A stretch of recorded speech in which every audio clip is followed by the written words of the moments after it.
Restoring patient memory. Restoring memory. Restoring memory.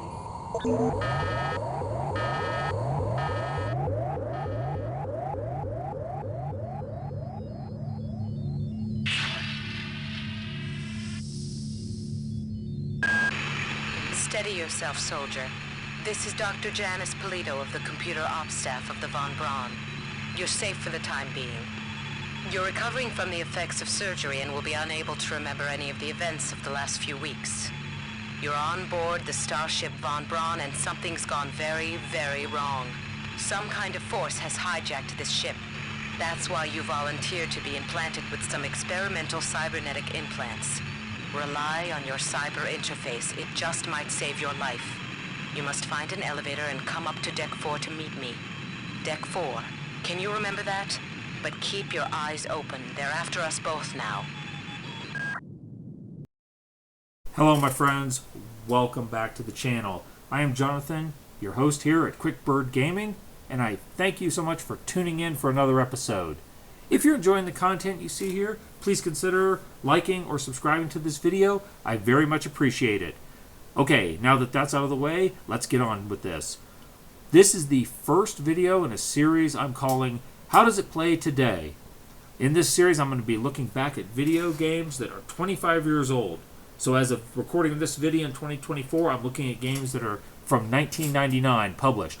And why not? The retro games are a lot of fun. A lot of people love them, and I think there were some really great games back in the day.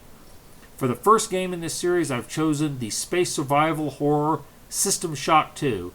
System Shock 2 was published, as I said, in 1999. It was a critical success, but it was kind of a commercial flop. I don't think it did really well, as I remember correctly.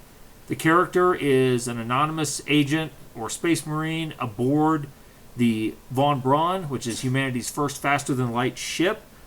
It goes on its maiden voyage. It jumps out into the back end of nowhere, and when the character wakes up, as you saw in that first opening clip, things have gone really, really south. The ship has fallen apart, the crew has been infected by something, few survivors are left, and security systems are overrun, and things are pretty much just going to shit. So it's up to the character to solve it. Game's played entirely in first person. It has a pretty standard FPS style of control with the WASD, movement, mouse look, and shoot. So all that is very familiar. Now the question is, how well does it play? To my surprise, System Shock 2 still holds up very well today. I hadn't played this game in a long time. I went back and found myself getting completely re-immersed in the story of the game like I had never left it. I will throw a couple of things out there just to point out. One, the graphics are dated. I mean, the game is 25 years old, so you've got to expect that a little bit. Polygon counts are a little bit low compared to modern gaming. Characters and enemies are not going to be, they're going to be blockier, they're not going to be rendered as smoothly. Their also movement it can be a little jankier, a little more jerky. So that's just something to be expected. Also, speaking of the enemies, enemy variety is a little limited.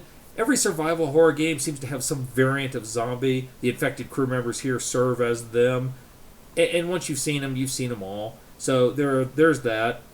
There are giant spiders, which really seem out of place here with the enemy that you're fighting. Plus, there are also these cybernetic ninjas, one of which you're going to see outside the glass here in just a second, that feel very out of context. They don't really fit. So, everybody in the 90s was ninja crazy. It just was a kind of expected. Once you get past those things, though, System Shock 2 is a surprisingly addictive and fun game to play. First of all, the interface is very streamlined. You've seen me pull it up a few times. I'm going to do it here again at this vending machine, one of the ship's vending machines. You can see everything you need to see. Your inventory, access to all your audio logs, your character stats, everything is right there on one page. And the action does not stop when you're in your inventory. So if you're not paying attention, mobs can walk up and smack you or shoot at you, and you kind of have to stay on your toes. Speaking of that, staying on your toes, this game does a very, very good job, as all good survival horror games do, of making you feel isolated. I put it up there with some of the early Resident Evil games where you really felt alone. Even though there were people around, you felt alone. And this is how you feel in this game. You're out in the middle of nowhere in outer space. There's nowhere for you to go. The only people you see are either, the only human contact, I should say, are audio logs from people who are already dead, people who are trying to help you who you find dead, and brief glimpses of other humans who quickly get gunned down or cut in half. And that's it. And you're kind of are out there. And what aids this is the fact that the game is also very quiet. You know, a lot of times all you'll hear is your own footsteps, the pops and whistles, the beeps of computer terminals, the flow noise of the ship. Occasionally something nearby will explode or blow up, machinery or whatnot. And you'll hear the enemies in the distance. And because everything else is so quiet, the enemy sounds directional. You can hear them coming from a long ways away, and you can tell how near or far they are and the different varieties. And it really is creepy. In fact, this game, back when I first played it, gave me one of my real true shocks as an adult. Everybody else had gone to bed. My wife came to check on me because I'd been up playing for so long. She walked up, put her hand on my back. I didn't know she was there. I screamed pretty good. I was so focused in, I never heard her coming. It was a pretty funny moment. SS2 also does a phenomenal job with making resources scarce. When you first get started, you will be counting every bullet, every healing item, and really kind of working through whether it's worth avoiding certain mobs if you can, because you things are going to be so limited. Now clearly, like a lot of games, once you advance, once you get later on, you will have more. But up front, it's very, very tight, and that ramps up the intensity of the game. I think that's a good thing, and like a good survival horror should. And in this particular area, SS2 definitely delivers. One other thing this game did, and it was something I had never seen before, even back when I first played it, was the use of voiceover when you go through audio logs. Sure, I played a number of RPGs and other games where you could pick up recordings, or you could pick up notes or books that people had left, and you could read them on the screen. But in this case, everything was voiced over. You played the audio log, and you got the recording. And every character had a unique voice. And all of them were done well. And I thought that was really, really impressive back then, and it still is. You see, it's common now, but this is the first time I had ever seen it. And this is why this game was so influential and important. The DNA of this game is all over games like Dead Space and Bioshock. This series really owe a lot to the concepts from this game. Anyway, I'm going to show a little clip right here of an audio log in use, and you can see how it works.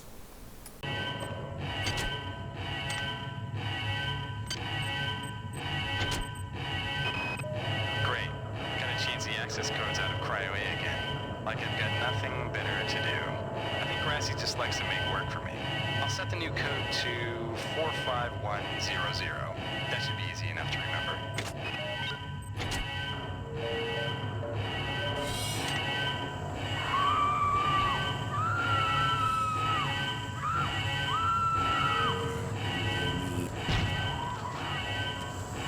Of course, right after that scene, you get to witness some poor soul being perforated, and there's nothing you can do about it. It will not be the last time that kind of thing happens in this game. As you listen to the audio logs that the crew leaves, you'll be struck by a sense of terror and hopelessness and just sheer inability to comprehend what's going on around them. And it really does add to the horror and the creepy factor. The main story is kind of boilerplate. It's kind of standard, and the questing system that's tied up with it is what you would expect. You have an objective A.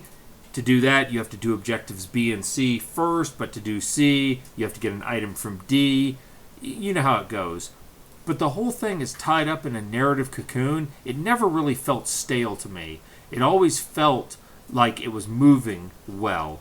And that was a good thing. Again, not always the case with older games, or hell, even newer games. There's a lot of games now that are not written very well and have a crap story. But in this case, I thought it was really well done, and it does keep you engaged. So we're back to that question, the original question. How does it play today? You know what? I'm going to give System Shock 2 a hearty thumbs up. it really does hold up well, even against modern games.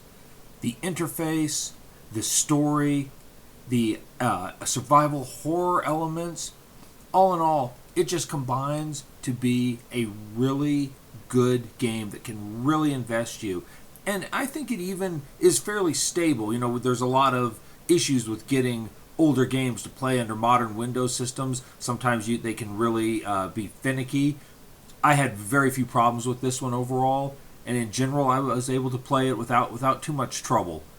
And just as and a lot of people, I bet even retro gamers probably have not played this one because I just don't think it was ever very popular, which is a shame. I really do recommend that if you're someone who enjoys older retro games, give this one a shot because it really is an enjoyable, fun game. And that's pretty much all I have to say on this subject. Again, if you have enjoyed this content, please consider leaving a like and subscribing. Also, if you have any other games you would like me to choose for this series, please leave them in the comments below. Right now, like I said, I'm looking for games 25 years. They turned 25 years this year, so games that were published in 1999. Even if I haven't played it before, I will see what I can do to find it and play it. And if it's something you'd like me to see me review and check out and see how it stacks up against today, I'd be happy to do so.